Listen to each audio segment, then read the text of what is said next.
do all day, all the way up to your original self. In that, know all in that moment. You know all right now, but you only choose to know so much. But remember this, you don't need to know all right now, you only need to know what you need to know in the moment, which is your truth. Does that make sense? Are you guys following me on this? Okay, let's put it this way. All the knowledge that you've learned on earth, how much have you really used? 3%, 4%, 5%? You regurgitate a lot of your knowledge, but the stuff you really learned at some particular time, you never remember. You say you forgot. Wrong. Try again. You never forget, you just never needed to use it again. So, all of the knowledge is accessible to you, but you only need the knowledge in the moment of truth. And it always is there for you. Always, always, always. However, going all the way back up to top dog, big cheese, head honcho, so to speak, way up there, as you call it, so you can have a visual of your original created entity, bypassing all of your oversouls, all of your other selves, and be all. And you will experience everything in the moment. That is, I don't have a word for it. You do not have a word for what that feeling will be. Take your highest joy, your highest love, and know that that is next to nothing compared to what you will feel. Awesome. So that is personal ascension, vibrating back into the light. So that's what's going on that day. Personal. Now, the collective ascension, there's a knowing that will occur. Each and every one of you will know something is different about today. There will be an air about you of uncertainty, an air about you of peace.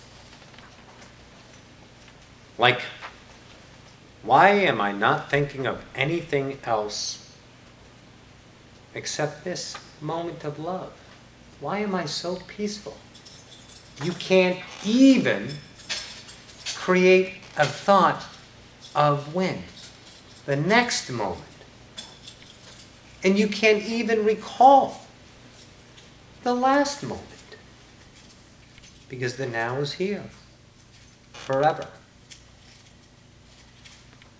When that happens, you will know. And on that day, the ascension will occur. You will cry. You will be so overjoyous in tears. For the rush of love is unnameable. Again, you do not have a word for it in this density. It is so beautiful. And we've all seen it, including you. So if you really want to know, go take a peek. How? Believe. Go to sleep. I want to see it. I believe it. I'm ready for it. I accept it. Let's do it. Astrally, maybe. Dream state, maybe. Or just get up and go while you're awake, maybe. But if you ask yourself that question, and you do believe it, then realize you set that moment up for you. And it will be there. It will happen. It is a day of remembrance that will, let's say, spread a shattering of I don't know, 10 billion wine glasses at once throughout the hall of infinity of joy, resounding forever that you, as humanity, the greatest creation of all, the masters of limitation, have ascended. What a joyous day that will be. And all of you will know that day. Do you think that is sufficient? Awesome. Awesome. I have More time. Why? Because I have no time. So shoot. I have a question. Yes. How can you assist a loved one to ascend out of their mental illness? Only one way, darling. There's only one way. You must be love. Okay. We'll play it out a little bit more. When you love yourself in totality, of course, you will put out nothing but love. Let no part of you be untouched by love. Drop all of your shields, all of your walls. Dig deep inside of you. Find every bad thing that you feel guilty about. Because there is no judgment, so there is no bad. You're only judging yourself. First do that, darling. Please. In that, you will only give what? Love. Remember, the loved one you are seeking to help chose her pain. Chose that paradigm for experience. All choices have probabilities of changing. Where she is right now, she chose. Where she chooses to go is choice. How she chooses to go is what she creates in her reality. If you are that to help her change her reality, if that is truly you, and you feel that, now, not out of obligation because she's a loved one. Are you following me on this? You are obligated, all of you, to no one, only yourselves. For you are truly the only ones in this room, and all of you out there. So, you must be eternal love to her. She then sees and feels what she is. Do you follow? Okay. So, she feels herself in the mirror of reflection, eternal love. Giving her the opportunity to open up to the probability she's already set up for her to remember. Again, no amount of advice from you. No quotes from great masters. No reading of any books. No watching of any videos will ever do that. You have to make the choice. So when you give her what she is, that gives her the choice to go forward. Another way to say it is never give anyone advice.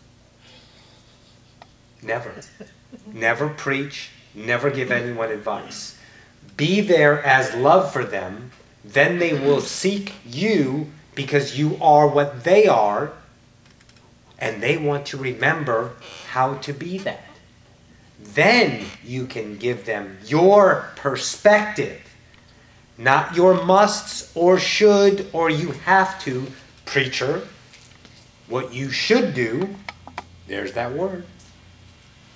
You follow? I do. Okay. So, young master, here's what you do. Be the love. Be there. When you choose your highest moment of truth to be there, that's your fulfillment of yourself. Anything beyond that becomes obligation to them. If you don't want to be there at that moment, leave. If you do, be there.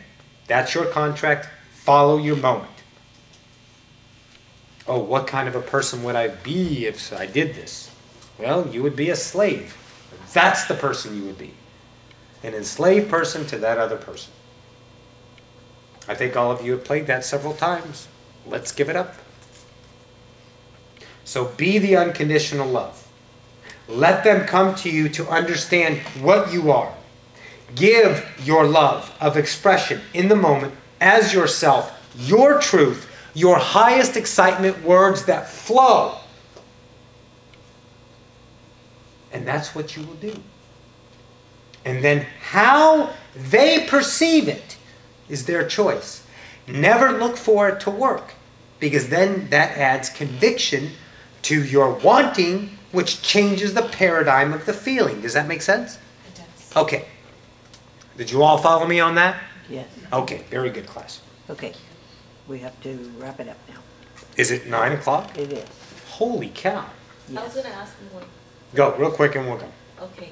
I was gazing at my cat a while back, Mm-hmm. and all of a sudden her face just kind of broke into pieces, Mm-hmm. and I thought that was kind of peculiar. Uh-huh. And then I do see faces like reptilian or grotesque faces, but they don't scare me. It's the fact that her face was right in front of me, and her face just broke into cubes, Mm-hmm. and I thought that was. What do you think that is, real quick? I think it's a different realm. Nope. Close though. Same realm, different vibration.